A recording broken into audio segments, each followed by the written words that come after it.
So this is an example of using the how I would use the team of rivals prompt. So I have like a standing prompt that basically says, and you can, I've got the URL here. You can copy and paste it, and keep it in your clipboard, or save it as a standing project or a GPT, that basically says, you're a consultant, you run focus groups, and when somebody asks you to apply the rivals method, you convene a group of 10 people with different opinions, and then you follow this process to get them to weigh in on the challenge. And so in this case, I asked it to use the rivals method to give me strategic feedback on a hypothetical plan for changing an office schedule.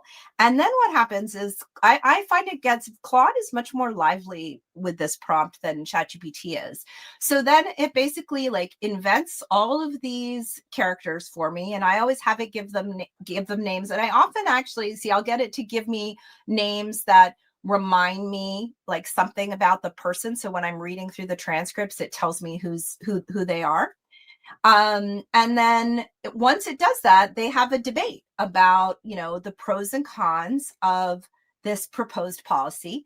Then the prompt tells the fictional facilitator, get the group, put them through a couple rounds of debate, then get them to converge on 3 options and tell me what the options are.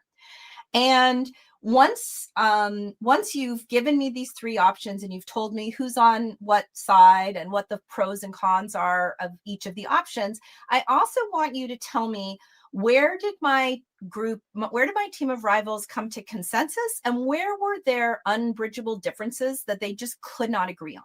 And I especially like the unbridgeable differences, because I think one of the hardest things when I'm gonna escape now. One of the things that I find most difficult when you're trying to think through a problem and anticipate, like just make a decision, is to even see.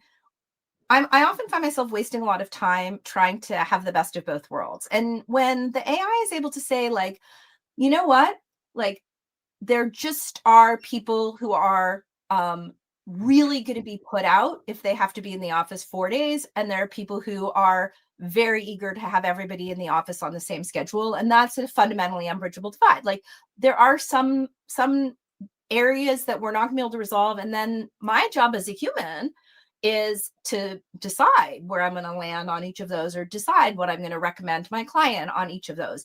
But it speeds it all along